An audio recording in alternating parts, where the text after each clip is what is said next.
پھر یاجوج ماجوج کا ایک معاملہ ہے، یہ میں ابھی اس وقت زیادہ اس پر بات نہیں کر سکتا۔ حضرت عیسیٰ علیہ السلام کے نزول کے بعد دو کام ہو گئے، یہودیوں کا قلع قمع ختم، تمام یہود، ایک کام تو یہ ہونا ہے، اور نمبر دو عیسائیت کا ختم ہو جانا۔ السلام علیکم friends, welcome back to our channel. اور کیسے ہیں آپ سب؟ امید کرو کہ آپ سب خیر و عافیت سے ہوں گے۔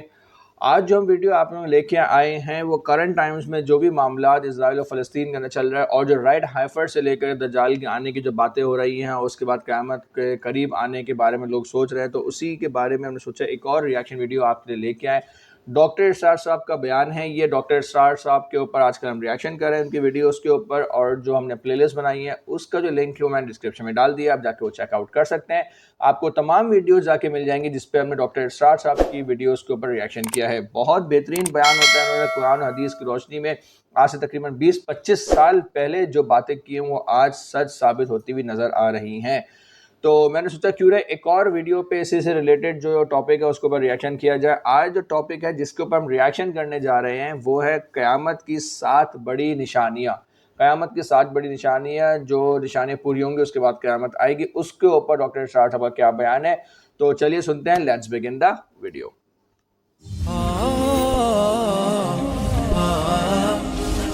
زیتون ٹی وی، بدلیں زندگی۔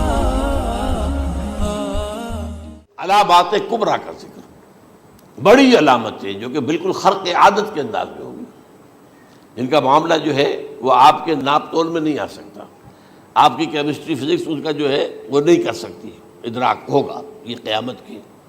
ان میں نمبر 1 کیا ہے؟ ایک بہت بڑا دھواں آئے گا، پوری دنیا کو لپیٹے گا۔ نمبر 2، دجال کا ظہور ہوگا، جو اپنی خدائی کا دعویٰ لے کر آئے گا اور بنوائے گا۔ اس کے ہاتھ میں ہو جائیں گے، قبضے میں ہو جائیں گے سارے ذرائع پیداوار کے۔ اس کی طرف بھی پہلا قدم اٹھ چکا ہو، ٹرپس کے نام سے معاہدہ ہو چکا ہے۔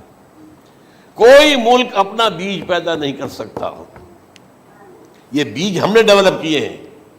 ان کے ڈیولپمنٹ سے پہلے تم ایک ایکڑ سے کتنی گندم لیتے تھے، آج کتنی لے رہے ہو؟ کس بنا پر؟ جینیٹکس کا جو کام ہم نے کیا ہے اس کی بنا پر ہو رہا۔ ہاں تو ہمارا حق ہے، اس کی رائلٹی ہمارے پاس آنی چاہیے۔ لہذا صرف ان اداروں سے، ملٹی نیشنل سے خریدا جائے گا بیج، اور بیج بھی وہ دیں گے وہ کہ جس سے جو فصل اگے گی وہ بیج نہیں لا سکتی، وہ بیج کا کام نہیں کر سکتی۔ جیسے آپ کو معلوم ہے کہ آپ کے ہاں جو گوشت کھایا جاتا ہے مرغے کا، تو مرغا وہ جو ہے اس میں، مرغا ہو یا مرغی ہو، اس کے اندر کوئی وہ کیفیت ہی نہیں ہے۔ ان کے انڈے جو ہے ان سے آپ بچے حاصل نہیں کر سکتے، ہے تو انڈا، دیکھنے کو تو انڈا ہے، لیکن وہ بنڈا جو ہے اس سے بچہ تو نہیں حاصل کر سکتے۔ ایسے ہی وہ گندم کا بیج دیں گے، نظر آئے گی گندم، لیکن اس کے اندر وہ صلاحیت نہیں ہے کہ اس سے جو فصل اگے گی اس کا نتیجہ جو ہے وہ بھی آپ لے سکیں۔ یہ ہونا ہے، اللہ جانے، قدم اٹھ رہے ہیں ادھر۔ پھر یہ ہے کہ دابۃ الارض، زمین سے ایک حیوان نمودار ہوگا، زمین شق ہوگی۔ ابھی میں کہہ رہا ہوں خرق عادت ہے، یہ چیزیں وہ نہیں ہیں جو ہماری کسی حساب کتاب میں جو باتیں پہلے آئی ہیں وہ تو حساب کتاب میں آ رہی ہیں، ساری سمجھ میں آ رہی ہیں، ساری چیزیں مشاہدہ ان کا ہو رہا ہے۔ لیکن یہ ہے کہ دابۃ الارض، یہ کہتے ہیں کہ کوہ صفا، اس میں تو نہیں ہے حدیث میں، کوہ صفا پھٹے گا اور اس میں سے ایک حیوان دابہ وہ ظاہر ہوگا، تو اسی لیے فرمایا ہے وَإِذَا وَقَعَ الْقَوْلُ عَلَيْهِمْ أَخْرَجْنَا لَهُمْ دَابَّةً مِّنَ الْأَرْضِ تُكَلِّمُهُمْ، تو ہم اندر سے پیٹ کے چیر کر زمین کے پیٹ کو ایک حیوان کو برآمد کریں گے جو انسانوں سے بات کرے گا، گفتگو کرے گا۔ نمبر 4، طلوع الشمس من المغرب، یہ بھی خرق عادت، سورج تو طلوع ہوتا ہے مشرق سے، غروب ہوتا ہے مغرب میں، لیکن اس وقت معاملہ الٹا ہو جائے، یعنی جو کائنات کے اندر جو گڑبڑ ہوگی کچھ سمجھ میں بات آتی ہے کہ یہ معاملہ جو ہے یہ تو اس پورے سولر سسٹم کو اگر بدل دیتے ہیں تو مشرق مغرب ہو جانا، مغرب مشرق ہو جانا، یہ بالکل سمجھ میں آنے والی بات ہے۔ اس کے بعد ہے عیسیٰ ابن مریم کا نزول، جس کے بارے میں آج میں نے گفتگو کی ہے تفصیل سے۔ یہ نزول ہونا ہے، یہ علامات قیامت میں سے حضور نے بیان فرمایا ہے، اور قرآن مجید کی جو اصطلاحات ہیں اس کے حوالے سے میں نص قطعی جو ہے وہ میں آپ کے سامنے رکھ چکا ہوں۔ پھر یاجوج ماجوج کا ایک معاملہ ہے، یہ میں ابھی اس وقت زیادہ اس پر بات نہیں کر سکتا، حضرت عیسیٰ علیہ السلام کے نزول کے بعد دو کام ہوں گے. یہودیوں کا قلع قمع ختم، تمام یہود، ایک کام تو یہ ہونا ہے. اور نمبر دو، عیسائیت کا ختم ہو جانا. عیسائیت کی نفی کر دیں گے، بھائی تم مجھے خدا کا بیٹا بنائے بیٹھے ہو، میں تم خدا کا بیٹا نہیں ہوں، میں تو اس کا بندہ ہوں، رسول ہوں. میں نے تم سے کب کہا تھا کہ مجھے خدا کا بیٹا بناؤ. نمبر دو یہ کہ وہ خنزیر کو قتل کر دیں گے، یعنی یہ تم نے خنزیر کب سے کھانا شروع کر دیا؟ میں تو تم کو نکاح اجازت دے کر گیا تھا، یہ تو شریعت موسوی میں حرام تھا، اور میں کہہ کر گیا تھا کہ یہی شریعت تم پر لاگو رہے گی. ہاؤ کم تم نے کیسے کی؟ آج بھی بہت سے رومن کیتھولکس جو ہے وہ سور نہیں کھاتے، وہ اس میں ہے ان کے اندر کچھ نہ کچھ بعض جو ہے جو حضرت عیسیٰ کی تعلیمات کا کچھ اثر ان کے ہاں ہے.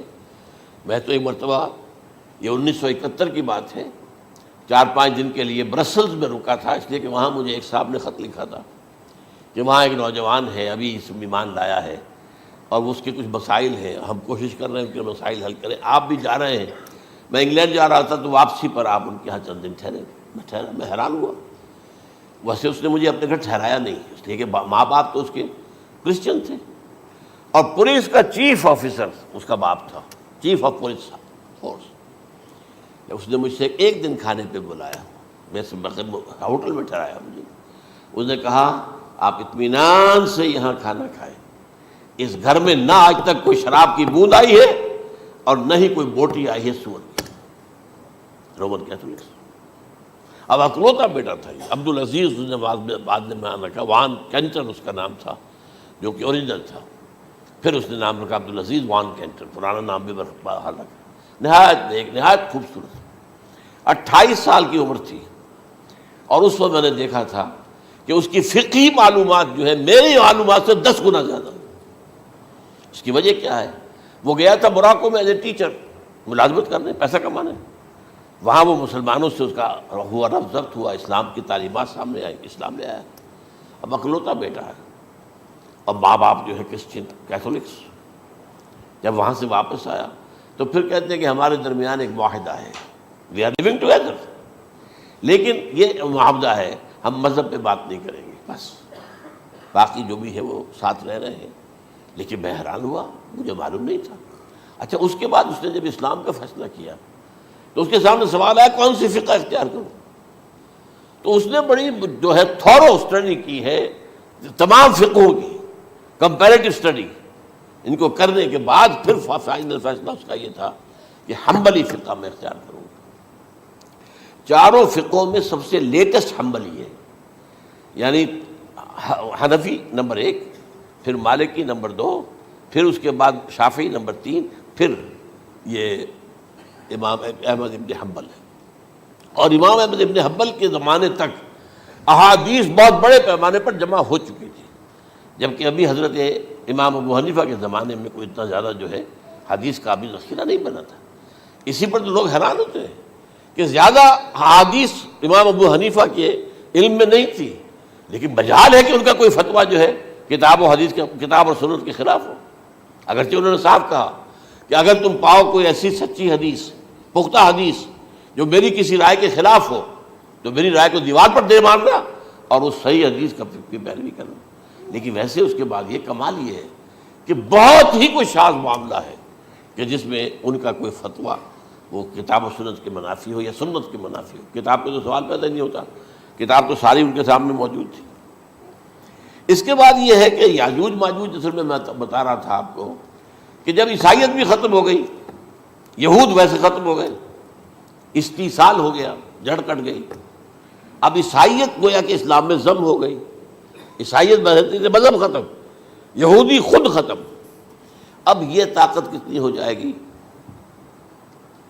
تقریباً 2/3 دنیا آ گئی.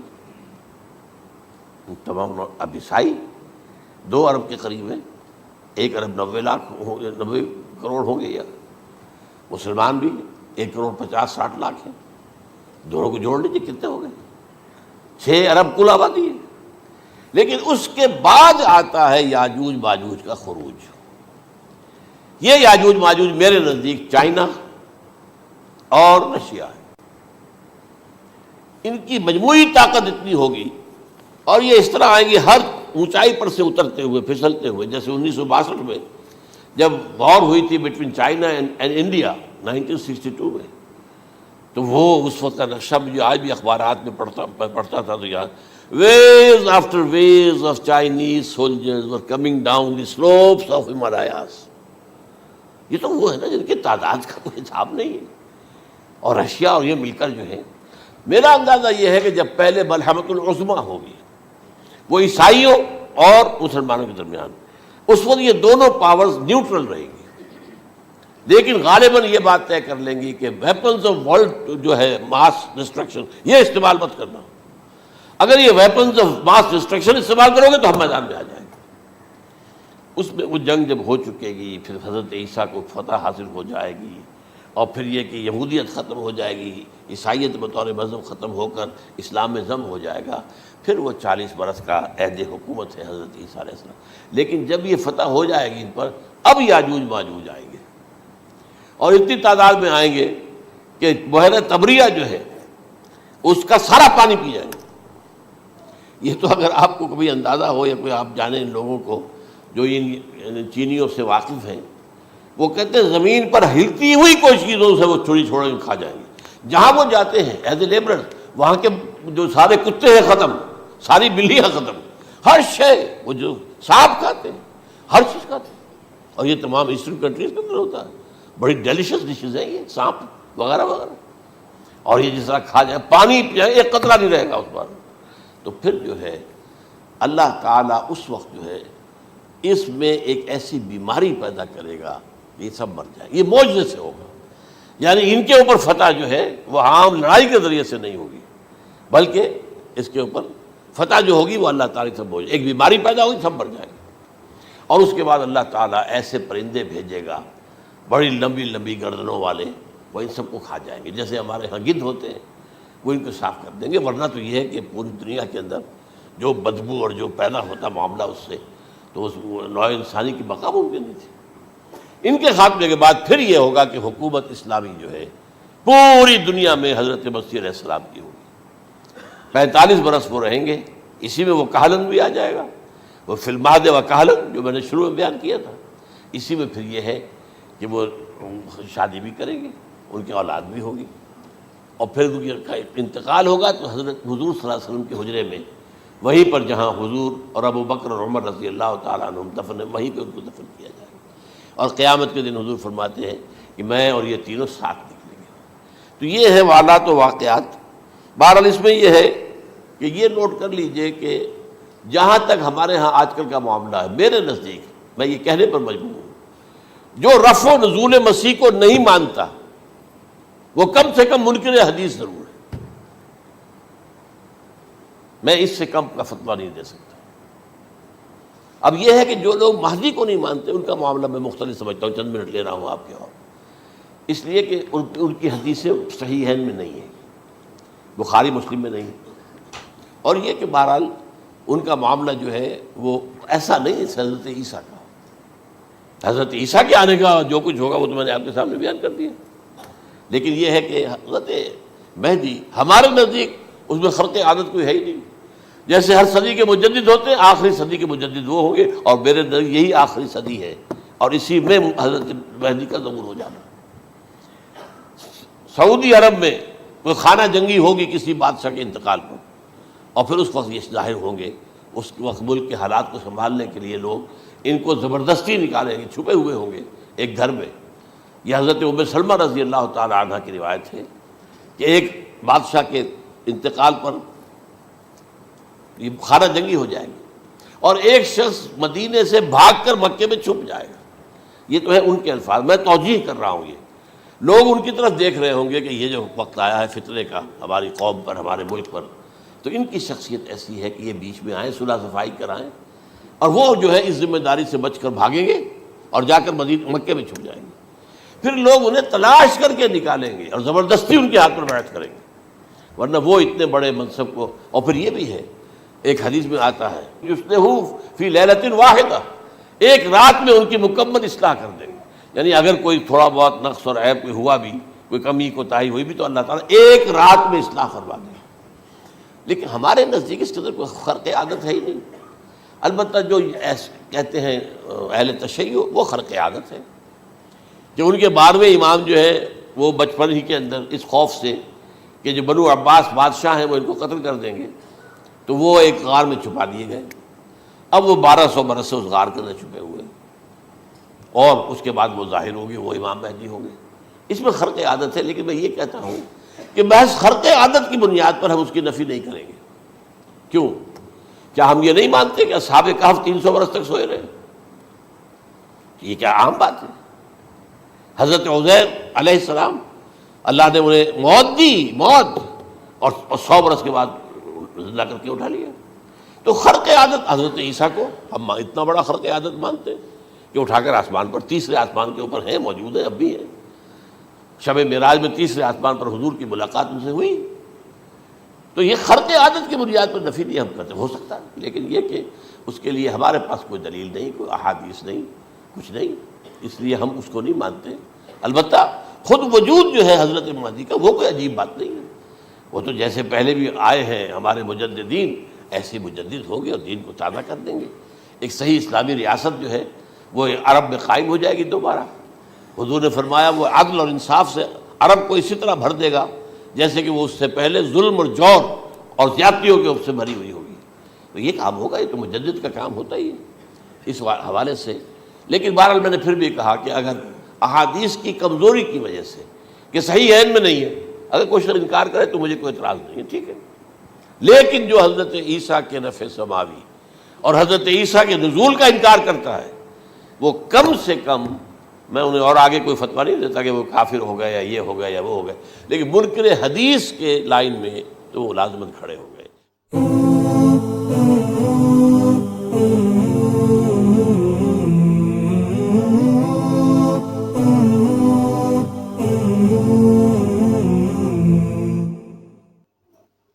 چلیں بھائی, ویڈیو بہت ہی انفارمیٹیو تھی. انہوں نے جو اپنے وہ بتائے ہیں, نشانیاں بتائی ہیں, بہت ہی انفارمیٹیو ویڈیو. دعوت الارض کے بارے میں ہم نے زیادہ تر سنا نہیں ہے, یہ بہت ہی ریئر ٹاپک ہے جس کا ہم ڈسکشن ہوتی ہے. ویڈیو کا جو اوریجنل لنک ہے وہ میں نے اپنے ڈسکرپشن میں ڈال دیا ہے, آپ اوریجنل ویڈیو بھی جا کے چیک آؤٹ کر سکتے ہیں. زیتون ٹی وی سے ویڈیو لی گئی ہے, آپ ان کے چینل کو بھی سبسکرائب کر سکتے ہیں. اگر ویڈیو اچھی لگی تو ویڈیو کو لائک کریں, چینل کو سبسکرائب کریں. تب تک کے لیے اپنا خیال رکھیں. اللہ حافظ.